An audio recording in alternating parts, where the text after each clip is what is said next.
Hello, everybody. Welcome to Ashish Singh Lectures. I am Madiha Khan, your friend who is there to help you with your English language. तो आज की class में हमारा नया chapter start हो रहा है जिसका नाम है अ क्वेश्चन ऑफ ट्रस्ट। ठीक है, ये चैप्टर हम पढ़ चुके हैं। इसमें हमने देखा कैसे एक थीफ दूसरे थीफ को बेवकूफ़ बना देता है। ठीक है, ये चैप्टर का ओवरव्यू हम दोबारा पढ़ेंगे ताकि हमें सब रिवाइज हो जाए। उससे पहले जो इंपॉर्टेंट चीज़ होती है वो होती है ऑथर के बारे में जानना। तो ऑथर्स बार बार बोल रही हूँ इंपॉर्टेंट है क्योंकि क्वेश्चन आ जाता है। आपने देखा है कितने बार PYQs में आता है। तो इसके ऑथर कौन है? Victor Canning. ठीक है, अब आ जाओ इसका ओवरव्यू देखते हैं। The story is about a 50-year-old man who makes locks and lives with his housekeeper. He is a good citizen but not an honest one as he commits a robbery every year. तो जो story है ये एक 50 वर्षीय आदमी के बारे में है जो क्या करता है, उसका प्रोफेशन क्या है, ताले वगैरह बनाना। ठीक है, और अपने हाउसकीपर के साथ रहता है। एक अच्छा सिटीज़न है लेकिन ईमानदार हम उसे नहीं कह सकते क्योंकि वो हर साल एक चोरी करता है। He plans his robberies in such a way that the money he gets from there lasts him for at least an year and he is able to buy rare and expensive books with it. ठीक है, उसका चोरी करने का reason क्या है कि बस वो एक साल में एक चोरी ऐसी करता है जो पूरे साल भर उसको पैसा दे सके, जिससे क्या होता है उसको एक कहते हैं ना हॉबी होती है एक बहुत डिफरेंट और यूनिक तरीके की बुक्स होती हैं जो काफ़ी एक्सपेंसिव आती है, उनको कलेक्ट करने का उसको शौक होता है। तो वो उन्हीं बुक्स की वजह से चोरी करता है हर साल, जो उसको पूरे साल मदद करती हैं बुक्स खरीदने में। He plans to commit a robbery at a grange named Shotover Grange. He takes all the information about the house, like where the family had gone, how many servants were there in the house, what was the name of the dog, the wiring in the house, the safe in the house, and even information like how much worth of jewels were there in the safe. ठीक है, तो वो क्या करता है, वो robbery करने के लिए कहाँ प्लान करता है? ग्रांज एक होता है जिसका नाम क्या होता है? शोटोवर ग्रांज। वहाँ पर वो चोरी करने की कोशिश या प्लानिंग करता है। ठीक है, उसके बारे में वो सारी इन्फॉर्मेशन निकाल लेता है, जैसे कि हाउस के बारे में पूरी डिटेल्स, फैमिली कहाँ गई है वो डिटेल, फैमिली में कितने नौकर हैं उस घर में, ठीक है, डॉग का क्या नेम है, उसकी वायरिंग वगैरह कैसी हुई है, ठीक है, उसमें जो लॉकर है वो कहाँ पर है, और इवन कि भाई वहाँ पर कितने पैसों के मतलब कितने वर्थ की ज्वेलरी वगैरह है, उसने हर तरीके की डिटेल्स पता लगा रखी थी। The real twist in the story comes when he reaches the Grange to commit a robbery and woman claiming to be the owners wife enters. ठीक है, अब जो ट्विस्ट आता है स्टोरी में वो कहाँ आता है? जब वो वहाँ पर चोरी करने जाता है तो एक औरत आ जाती है जो क्या कहती है कि वो इस घर के ऑनर की वाइफ है। She gives him an option that she will forget that she had seen him if he opens the safe for her, as she has forgotten the code of the safe and has to go to a party. वो उसको एक option देती कि भाई वो भूल जाएगी कि उसने तुम्हें यहाँ देखा भी, अगर तुम ये सेफ मेरे लिए ओपन कर दो क्योंकि इसका जो लॉक का कॉम्बिनेशन था वो मैं भूल गई हूँ और मुझे एक पार्टी में जाने के लिए अपनी ज्वेलरी निकालनी है।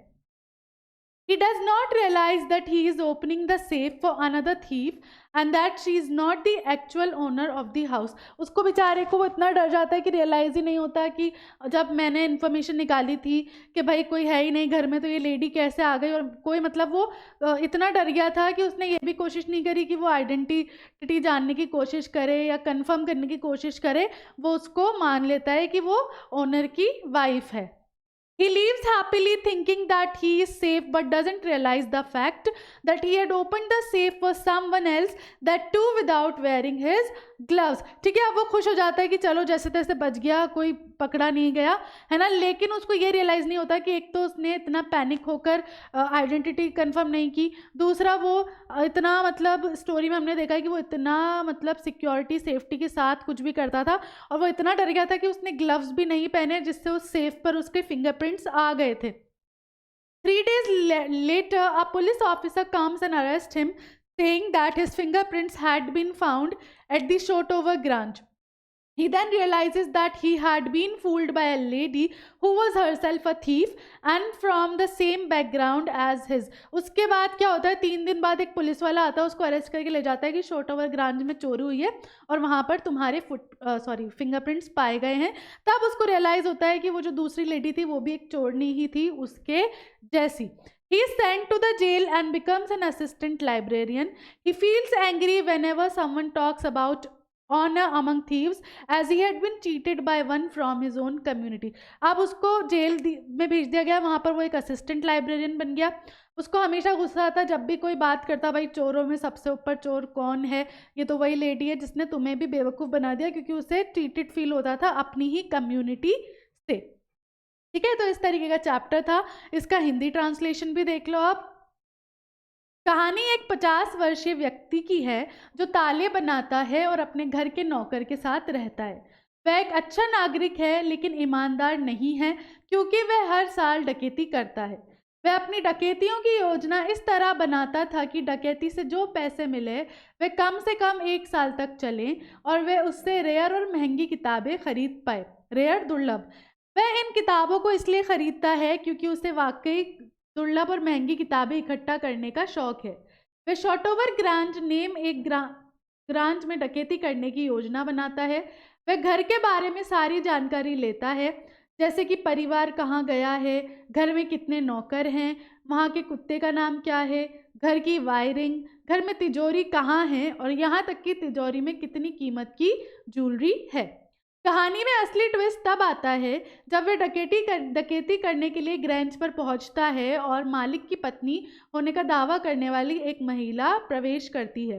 वह उसे एक विकल्प देती है कि वह भूल जाएगी कि उसने उसे देखा था यदि वह उसके लिए तिजोरी खोलता है, क्योंकि वह तिजोरी का कोड भूल गई है और उसे एक पार्टी में जाना है. उसे इस बात का एहसास नहीं है कि वह दूसरे चोर के लिए तिजोरी खोल रहा है और वह घर की असली मालिक नहीं है. वह यह सोचकर खुशी से चला जाता है कि वह सुरक्षित है, लेकिन उसे इस बात का एहसास नहीं है कि उसने किसी और के लिए तिजोरी खोली थी और वह भी बिना दस्ताने पहने. 3 दिन बाद एक पुलिस अधिकारी आता है और उसे ये कहते हुए गिरफ्तार कर लेता है कि शॉटोवर ग्रैंज में उसकी उंगलियों के निशान पाए गए थे. तब उसे पता चलता है कि उसे एक ऐसी महिला ने मूर्ख बनाया है जो खुद एक चोर थी और उसकी पृष्ठभूमि से आई थी. उसे जेल भेज दिया जाता है और वह एक सहायक लाइब्रेरियन बन जाता है. जब भी कोई चोरों के बीच सम्मान की बात करता है तो उसे गुस्सा आता है, क्योंकि उसे अपने ही समुदाय के एक व्यक्ति ने धोखा दिया था. ठीक है, तो इस तरीके से इसका हिंदी ट्रांसलेशन है जिससे आपको इजीली याद हो जाए स्टोरी. अब इसकी थीम देखो. The central idea is that cheats also expect honesty in their profession. On the same mission to rob a home safe, 2 experienced thieves and burglars come face to face. They both went to great lengths to ensure that the theft would go off without a hitch. ठीक है, तो यहाँ पे central idea क्या है कि जो धोखा देने वाले लोग होते हैं वो भी ऑनेस्टी एक्सपेक्ट कर रहे होते हैं, है ना. यहाँ पे जो थीफ था उसको गुस्सा क्यों आता है, क्योंकि एक उसी के बैकग्राउंड वाली चोरनी ने उसको धोखा दे दिया था, उसको पागल बना दिया था, इसीलिए. तो ये बहुत आयरॉनिकल सिचुएशन है कि जो लोग खुद धोखा देते हैं वो खुद ऑनेस्टी एक्सपेक्ट कर रहे हैं. तो सेम चोर एक सेम मिशन पर निकले थे, है ना, और किस तरीके से वो कितनी भी हद तक जा सकते थे अपनी बेनिफिट के लिए, वो हमने यहाँ पर देखा. अब इसके वर्ड मीनिंग्स देख लो. सिटीजन, नागरिक. एक्सपेंसिव, महंगा. अम्यूज्ड, हैप्पी, खुश. अरेस्टेड, गिरफ्तार करना. ऑटम, पतझड़. बर्गलर, चोर. चार्मिंग, मोहक. क्लोजली, निकट या पास. डिस्क्राइब्ड, वर्णित करना. डेस्परेट, हताश. रेयर, दुर्लभ. रॉब, लूटना. एक्सेप्ट, सिवाय ना, एक्सेप्ट इसके अलावा जैसे हम बोलते हैं ना. और देखो उसका ये एक्सपेक्ट, एक्सपेक्ट किसी से आशा रखना. फर्मनेस, फर्मनेस दृढ़ता. हेजिटेटेड, झिझक. हिंडरिंग, निरोधक. ऑनर, गौरव या सम्मान. इनकन्वीनियंस, असुविधा. मेंडेड, संशोधित. मेंशन्ड, उल्लेख करना. नॉडेड, सर हिलाना. ऑर्नामेंट्स, गहने. परसुएडेड, किसी को कन्विंस करना, है ना, राजी करना अपनी बात के लिए. ठीक है, अब इसके एनसीईआरटी वाले क्वेश्चन एंड आंसर्स देखेंगे हम, उसके बाद इसके एमसीक्यूज, पीवाईक्यूज जो भी हैं वो करेंगे. तो रीड एंड फाइंड आउट वाले देखो. What does Horace Denby like to collect. Horace Denby को क्या चीज़ कलेक्ट करने का शौक था. तो Horace Denby likes to collect rare and expensive books. उसे दुर्लभ और महंगी किताबें कलेक्ट करने का शौक था. Why does he steal every year? वो हर साल ही, मतलब एक चोरी ही क्यों करता था वो हर साल. He stole every year so that he could buy the rare and expensive books that he loved to collect. वो हर साल चोरी इसलिए करता था कि वो हर साल फिर ऐसी दुर्लभ और एक्सपेंसिव बुक्स खरीद सके जो उसे पसंद थी. Each year he planned carefully so as to steal enough to last 12 months. हर साल वो बहुत प्लानिंग प्लॉटिंग करता था सब कुछ अच्छे से सेफली सिक्योर करने के लिए, ताकि उसको वो चोरी ऐसी हो जिसमें उसको इतना पैसा मिल जाए कि उसके पूरे साल चल जाए. Who is speaking to Horace Denby? Horace Denby से कौन बात कर रहा था? A lady standing in the doorway is speaking to Horace Denby. एक महिला जो डोरवे मतलब जो मेन गेट होता है वहाँ खड़ी थी, वो बात कर रही थी. She was young and pretty and was dressed in red. वो काफ़ी जवान और खूबसूरत थी और उसने रेड कलर की ड्रेस पहनी हुई थी. She said she had just come in time or else her family would have been robbed by Horace. वो क्या कहती है आकर कि अच्छा वो बिल्कुल सही समय पर पहुंच गई, अदरवाइज उसकी पूरी फैमिली चोरी मतलब उसकी फैमिली में चोरी हो जाती. Who is the real culprit in this story? इस स्टोरी में मेन क्रिमिनल कौन है? The real culprit in the story is the woman who pretended to be a member of the family living at Shotover Grange. ठीक है, तो इस story की real culprit दोषी कौन है? वो औरत जो क्या दावा कर रही थी कि वो ऑनर की वाइफ है ना, वो कल्प्रिट होती है main. She tricked Horace Denby into believing her and cleverly took away all the jewels that were kept in the safe. वो हॉरेस को बुद्धू बना देती है और फिर सारी ज्वेलरी लेकर फरार हो जाती है. अब थिंक अबाउट इट वाले देखो. Did you begin to suspect before the end of the story that the lady was not the person Horace Denby took her to be? If so, at what point did you realize this and how? जब हमने ये chapter पढ़ा था तो हमने ये notice किया था कि हमें पहले ही पता चल गया था, है ना, कि भाई ये लेडी जो है ये कोई और है, कुछ तो यहाँ पर गड़बड़ है. तो वही पूछा जा रहा है कि आपको क्या स्टोरी की स्टार्टिंग में ही पता चल गया था जब वो एंटर करती है, या फिर आपको एंड में सरप्राइज हुए आप, है ना. So yes, even before the narrative concluded, we started to wonder if the lady was real, the one who conned Horace Denby into believing her. तो जब ये narrative start हुआ था तभी हम सोचने लग गए थे कि जो lady है क्या वो सच बोल रही है. When she saw Horace attempting to open the safe's latch, we noticed that she was being abnormally composed. Obviously देखो, अगर आप उस घर में हो तो आप किसी चोर को नहीं बोलोगे कि भाई तू मेरा सेफ खोल दे, या फिर आप उसके सामने एकदम नहीं चले जाओगे, आप छुपोगे, पुलिस को बुलाओगे, कंप्लेन करोगे. तो यहाँ पर वो बिल्कुल कंपोज शांत सी दिख रही थी, जिसकी वजह से हमें शक हुआ कि भाई ये कोई और है. This was strange since if she had been a Shotover Grange family member, she would have quickly reported a theft. जैसा कि मैंने बोला ये काफ़ी अजीब लगा. अगर वो फैमिली की मेंबर होती तो वो ये चोरी की रिपोर्ट करती पहले. Instead she came up to Horace through the doorway and begged him to remove all the jewelry from the safe in exchange for her not telling the police and letting him leave unhindered. अब तुम खुद देखो, तुम एक चोर को बोल रहे हो कि भाई ठीक है, अगर तू ये सेफ खोल देगा तो मैं तुम्हें जाने दूंगी, तुम्हारे बारे में किसी को नहीं बताऊंगी. तो ये बहुत ज़्यादा अजीब था. It was quite implausible that she was a member of the household and had forgotten the combination to access the safe given the suspicious nature of all these events. ये भी बहुत अजीब बात थी कि वो सेफ का लॉक ही भूल गई थी, कॉम्बिनेशन ही भूल गई थी. और चलो अगर वो भूल भी गई थी, अगर वो कोई फैमिली मेंबर होती तो वो अपने फैमिली मेंबर को कॉल करके पूछती, है ना, अपने हस्बैंड को कॉल करके पूछती. वो ऐसे किसी चोर को नहीं देती. If it was therefore obvious and unmistakable that she was merely employing Horace to access the safe for her, we could conclude that the woman was the genuine offender and definitely not the one Horace had thought her to be well before the story came to a finish. तो ये काफ़ी obvious हो गया था कि भाई वो जो है सिर्फ हॉरेस से काम करवा रही थी अपना, ताकि उसके फिंगरप्रिंट्स वगैरह भी ना आए, उसको कोई मेहनत भी ना करनी पड़े. और ये भी साफ दिख रहा था कि हॉरेस ने उसको जो सोचा था वो नहीं थी. ठीक है, इस तरीके से पूरा आंसर करना है आपको. What are the subtle ways in which the lady managed to deceive Horace Denby into thinking she is the lady of the house? Why doesn't Horace suspect that something is wrong? कितना easily, किस तरीके से उस lady ने convince कर लिया Horace को कि वो घर की ओनर की वाइफ है, और हॉरेस जो है उसको कुछ भी शक क्यों नहीं हुआ. Her confident walk, her familiarity with the dog Sherry, her act of touching up her makeup and the ease with which she picks a cigarette from the right place are enough to deceive anybody. जिस तरीके से वो confidently I, जितनी वो शांत थी, जिस तरीके से उसने डॉग से फेमिलियरिटी दिखाई, है ना, और जिस तरीके से उसने सिगरेट बिल्कुल सही जगह से उठाई, ये चीज़ें इनफ है किसी को पागल बनाने के लिए। Horace was too frightened to think properly so he didn't suspect anything. Horace already इतना डर गया था, पैनिक कर गया था, क्योंकि वो पहली बार पकड़ा गया था, तो उसने बेचारे ने कोई शक नहीं किया। Horace Denby was good and respectable but not completely honest. Horace जो था वो अच्छा और सम्मानित व्यक्ति था, लेकिन कम्प्लीटली ईमानदार नहीं था। Why do you think this description is apt for Horace? आपको ऐसा क्यों लगता है कि ये डिस्क्रिप्शन उसके लिए अप्रोप्रिएट है, प्रॉपर है? Why can't he be categorized as a typical thief? उसको हम एक चोर की तरह क्यों कैटेगराइज नहीं कर सकते? Horace's habits were not typical of a thief. He was fond of books. Horace की कोई ऐसी चोरी करने की कोई ऐसी हैबिट नहीं थी, वो सिर्फ साल में एक बार चोरी करता था, वो भी अपनी बुक्स खरीदने के लिए। He used to steal only once in a year, so he was never stealing more than his needs. वो पूरे साल में एक चोरी करता था, कभी भी उसने अपनी और ज़्यादा बेनिफिट या कभी भी उसको लालच नहीं हुआ इससे ज़्यादा चोरी का।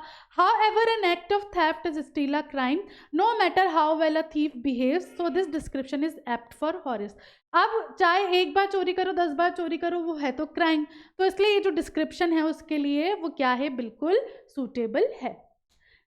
He can't be categorized as a typical thief because he is not a regular offender like other thieves. उसको typical thief में हम नहीं डाल सकते उस कैटेगरी में, क्योंकि वो ऐसे रेगुलर चोरों की तरह नहीं था।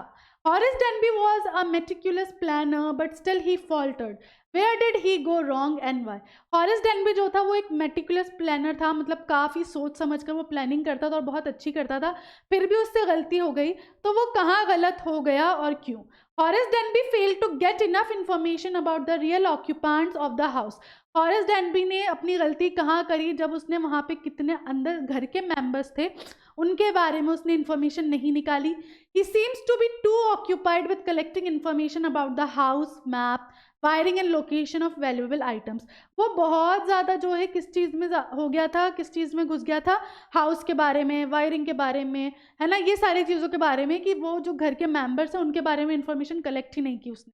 However, he did not know anything about the home's actual occupants. उसको फैमिली मेंबर्स के बारे में कुछ भी नहीं पता था। Although he showed intelligence by correctly identifying the dog's name, हालांकि उसने अपनी बुद्धि दिखाई जब उसने डॉग का नेम करेक्ट लिया। He was unable to obtain accurate information about the homes residents, लेकिन उसको पूरी एक्यूरेट इन्फॉर्मेशन घर के लोगों के बारे में नहीं मिली।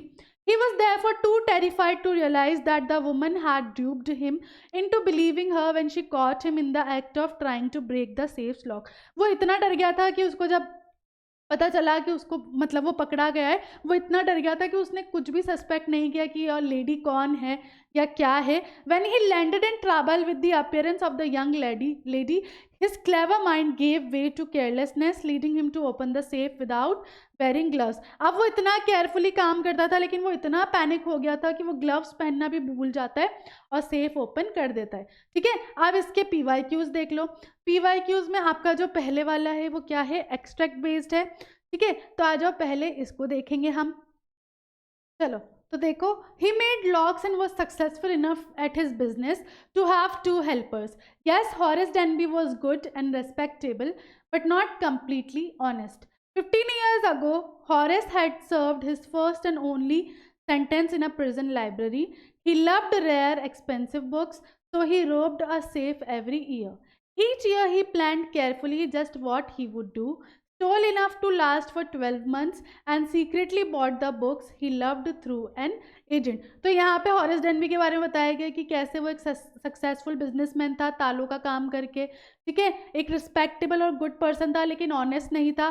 ठीक है, और इस तरीके से यहाँ पर सारी बात हुई है। अब इसके हम क्वेश्चन एंड आंसर्स देखो। What does Horace like to collect? Horace को क्या कलेक्ट करना पसंद था? Horace likes to collect rare और expensive books. उसे दुर्लभ और महंगी बुक्स कलेक्ट करना पसंद था। Why does he steal every year? वो हर साल चोरी क्यों करता था? He steals every year to enable himself to make his both ends meet and to purchase expensive books. वो हर साल चोरी इसलिए करता था ताकि एक तो वो 12 महीने सर्वाइव कर सके, है ना, वो पैसे यूज कर सके और रेयर और एक्सपेंसिव बुक्स खरीद सके। Which word in the above exactly means the same with a lot of alertness?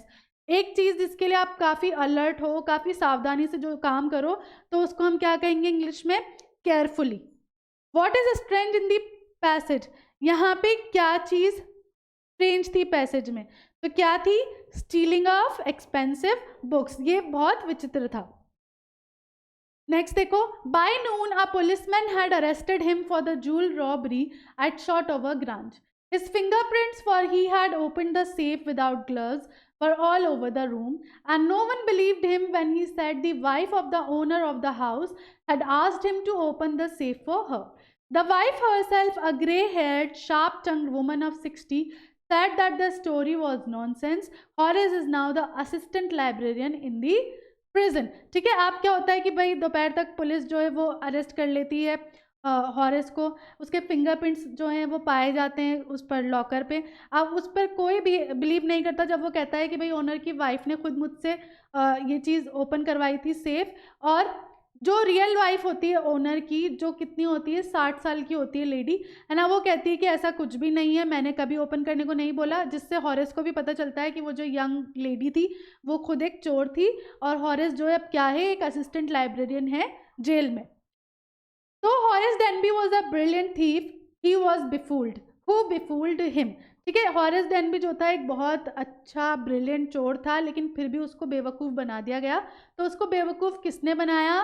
तो the lady in the red befooled her, जो लेडी थी रेड ड्रेस में, उसने हॉरेस डेनबी को बेवकूफ़ बनाया। How was he befooled? बेवकूफ़ कैसे बना वो? That lady pretended to be the owner of the house and made him open the safe without gloves, leaving his footprints. Sorry, fingerprints. तो जो लेडी थी वो क्या होने का दावा करती है? ऑनर की वाइफ होने का दावा करती है, और सेफ उससे ओपन करवा लेती है कि भाई मुझे पार्टी में जाना है और मैंने जो कोड है वो मुझसे मिस हो गया है। तो दूसरी तरफ जो हॉरेस है वो पकड़े जाने के डर से इतना ज़्यादा पैनिक हो जाता है कि वो ग्लव्स भी नहीं पहनता, जिससे सेफ पर उसके फिंगरप्रिंट्स आ जाते हैं। Which word in the extract means the same as a place where all the valuables are kept in lock? कौन सा वर्ड इस एक्सट्रैक्ट में से आपको दिख रहा है जिसका मीनिंग होता है एक ऐसी जगह जहां पर आपकी सारी वैल्यूएबल चीज़ें आप सेफ्टी से रखते हो? तो कहाँ रखते हो? सेफ में, लॉकर में। Does the title of the story match? क्या टाइटल जो था स्टोरी का, क्वेश्चन ऑफ ट्रस्ट, क्या वो मैच करता है इस स्टोरी से?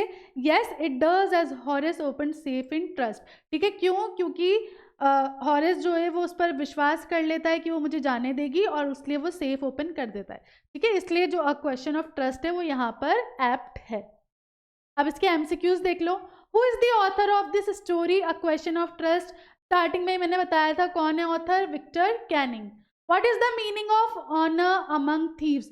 इस बात का क्या मतलब है जो बोला जाता है ऑनर अमंग थीव्स, है ना? तो thieves will not steel from each other, criminals observe a moral code of honor in what they do, not to do anything illegal to their partners in crime, या फिर all of the above। तो honor among thieves का मतलब क्या है कि भाई अगर मतलब एक चोर जो है वो दूसरे से चोरी नहीं करेगा, उसको नहीं फंसाएगा, एक मोरल कोड होगा उनमें ऑनर के बारे में, या फिर कुछ भी इलीगल नहीं करना उनके पार्टनर्स इन क्राइम्स के साथ, या फिर सब कुछ। ठीक है, तो यहाँ पर सारी चीज़ें आएंगी। ठीक है, तो यहाँ पर all of the above. Which of the following is an example of honour among thieves? अब ये कुछ आपको यहाँ पर स्टेटमेंट्स दिए हुए हैं जिसमें से कौन सा वाला बिल्कुल करेक्ट फिट होता है किसके मीनिंग पर? ऑनर अमंग थीव्स पे। फर्स्ट देखो, I grow up in the old school, torques would open often tell Cabral, I got morals and principles. He had an odd reformulation of the golden rule. I have always believed that there is honor among thieves. You respect the next thief. ठीक है, तो यहाँ पर पहला example क्या दिया हुआ है कि भाई हमेशा, मतलब ये बात जो है टॉर्स कैब्रल से बोलता है कि भाई मेरे कुछ मॉरल्स हैं, कुछ प्रिंसिपल्स हैं, और उसका एक गोल्डन रूल था कि भाई मेरा हमेशा इस बात पर विश्वास है कि भाई हमेशा जो है ये चीज़ होनी चाहिए कि आप जो है अगले थीफ को रेस्पेक्ट करो। Second, there is honour among thieves, a group of Texas inmates busted out of their cell to save a prison guard having he heart attack. ठीक है, तो यहाँ पर कौन से वाले ऑप्शन जो है करेक्ट है? क्या दोनों ही ऑनर अमंग थीव्स के सही एग्जाम्पल हैं, या फिर दोनों में से कोई भी नहीं? तो दोनों ही यहाँ पर सही एग्जाम्पल है। What does Horace Denby like to collect? Horace Denby को क्या कलेक्ट करना पसंद था? Rare और expensive books. In a question of trust, Horace commits theft. जो ये हमने चैप्टर पढ़ा क्वेश्चन ऑफ ट्रस्ट, इसमें हॉरेस चोरी कब करता था? एनुअली, बिनियली, ट्रिनियली या ऑक्टिनियली? तो एनुअली, हर साल. The lady in red pretends to be the dash of the owner. जो लेडी थी रेड ड्रेस में, वो क्या प्रिटेंड करती है? ओनर की क्या होने का? सिस्टर होने का, वाइफ होने का, मदर होने का या फ्रेंड होने का? तो क्या होने का प्रिटेंड करती है वो? ओनर की वाइफ होने का. Who is the real culprit in a question of trust? इसमें रियल दोषी कौन है? The lady thief, Horace Denby, शेरी या सर्वेंट? तो कौन है? The lady thief. Horace Denby is the, Horace क्या था? ब्लैक स्मिथ था, लॉक स्मिथ था, ज्वेल स्मिथ था या मेटल स्मिथ था? तो वो क्या था? एक लॉक स्मिथ, ताला बनाने वाला. Horace Denby is about dash years old. Horace कितने साल का था? ऑलमोस्ट 50 साल का, तो 50. Horace Denby chose a house at dash for his next robbery. Horace अपनी नेक्स्ट चोरी के लिए एक घर चूज करता है. कहाँ पर? अमेरिकन रिवर ग्रैंज पर, पायलट हिल पर, बॉल्डर वैली ग्रैंज पर या शॉर्टओवर ग्रैंज पर? तो कहाँ पर? शॉर्टओवर ग्रैंज पर. There was jewellery of about dash in the safe of the house. कितने नेटवर्थ की ज्वेलरी उस सेफ में थी? तो 15,000 पाउंड की थी, 10,000 पाउंड की थी और 15,000 पाउंड की थी या 60,000 पाउंड की थी? तो कितनी थी वहाँ पर ज्वेलरी? ऑलमोस्ट 15,000 पाउंड की. ठीक है, इसी के साथ एमसीक्यूज हो गए आपके. अब इसके क्वेश्चन एंड आंसर्स देख लो. क्वेश्चन नंबर 1 पूछ रहा है आपसे, what did Horace do every year and why? Horace हर साल क्या करता था और क्यों? Horace loved rare expensive books, so every year he would break into a safe to get just enough cash to last him for a year to buy as many as he wanted. Horace को rare books, expensive books collect करने का काफ़ी शौक था, तो वो हर साल क्या करता था? एक ऐसी जगह चोरी करता था जहाँ से उसे इतना पैसा मिल जाए कि पूरा साल उसको चल जाए और वो जितनी चाहे उतनी बुक्स खरीद सके. Whom did Horace meet at Shotover Grange? शॉर्टओवर ग्रैंज पे हॉरेस की मुलाकात किससे हुई? How did the meeting affect his plans? और उस मीटिंग ने उसका जो प्लान था उस पर क्या अफेक्ट डाला?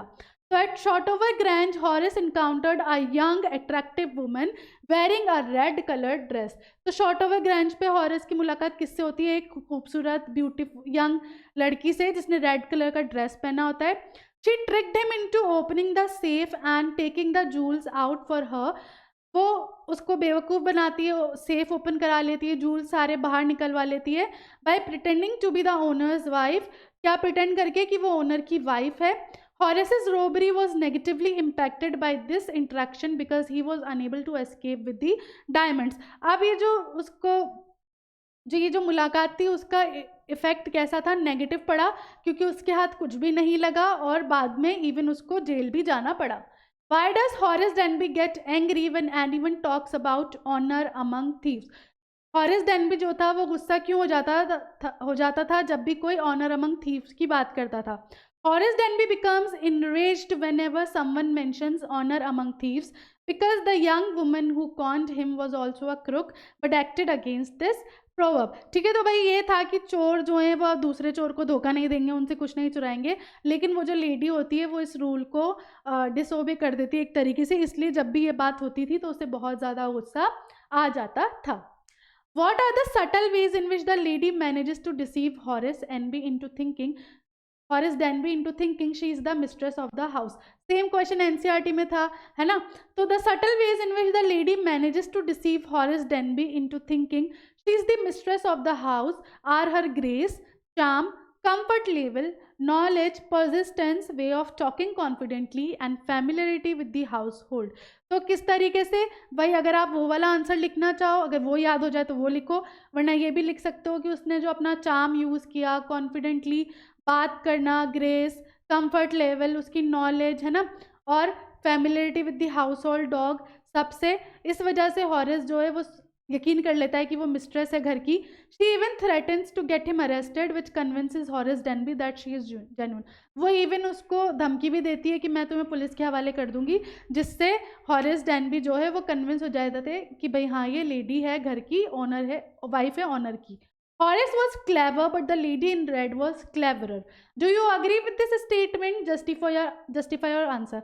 Horace चालाक था, लेकिन जो लेडी थी वो उससे भी ज़्यादा चालाक थी. अगर आप इस स्टेटमेंट से अग्री करते हो तो अपने आंसर को जस्टिफाई करो. So absolutely, I do agree with this statement.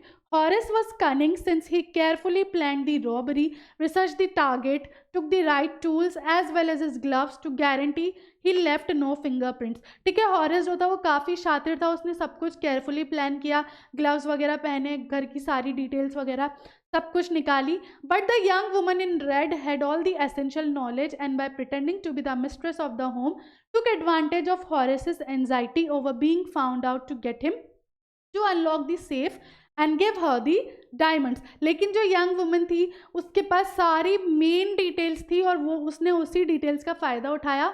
उसने क्या प्रिटेंड किया कि वो ओनर की वाइफ है, और हॉरेस जो था, जो डर गया था इतना ज़्यादा पकड़े जाने की वजह से, वो उसकी सारी बातें मान लेता है, वो उससे सेफ ओपन करवा लेती है.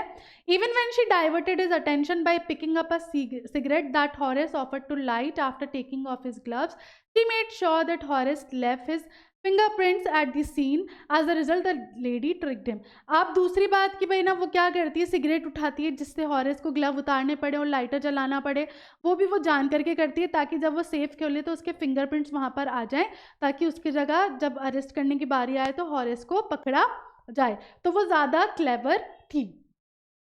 Society must be protected from man like you. Comment on the irony of the given quote. ठीक है, जो ये बोला गया है कि सोसाइटी जो है उसको बचाना चाहिए तुम जैसे आदमियों से, इस पर कमेंट करना है कि भाई इसमें आयरनी क्या थी ना, क्या चीज़ विपरीत लगी. या फिर क्वेश्चन ऐसे आ जाए कि when and why did the woman in red dress say society must be protected from man like you. ठीक है, क्वेश्चन ऐसे आ सकता है कब और क्यों जो वुमन थी रेड ड्रेस में वो कहती है कि सोसाइटी को तुम जैसे आदमियों से प्रोटेक्ट करना चाहिए. Doesn't it sound like ironical? ये आयरनिकल भी तो साउंड कर रहा है. The woman's statement sounds ironic because she herself was a thief and had come for the same purpose for which Horace was there in the house. तो ये चीज़ ironical क्यों थी? क्योंकि वो खुद भी चोर थी, खुद भी सेम पर्पस के लिए घर में आई थी. He said that the society must be protected from people like Horace, but in fact it required protection from her too. तो देखो यहाँ पे वही बात है जो मैं आपको पहले भी बोलती हूँ कि पांचों उंगलियां बराबर नहीं होती, तो हम हर आदमी को सेम नहीं बोल सकते. कभी कभी लेडीज़ भी ख़राब निकलती हैं, जैसे लेडीज़ में भी पांचों उंगलियां बराबर नहीं होती. तो ये सिचुएशन काफ़ी आयरनिकल थी कि खुद मतलब कहते हैं ना कि खुद जो आप चीज़ कर रहे हो, दूसरे के गिरेबान में झांकने से पहले खुद के गिरेबान में झांकना चाहिए. तो ये वही वाली आयरनिक सिचुएशन यहाँ पर बात हुई है. ठीक है, तो इसी के साथ आज की जो क्लास है वो हम यहाँ फिनिश करेंगे. मिलेंगे नेक्स्ट क्लास में. तब तक के लिए this is Madiha Khan signing off right now. Bye bye and have a nice day.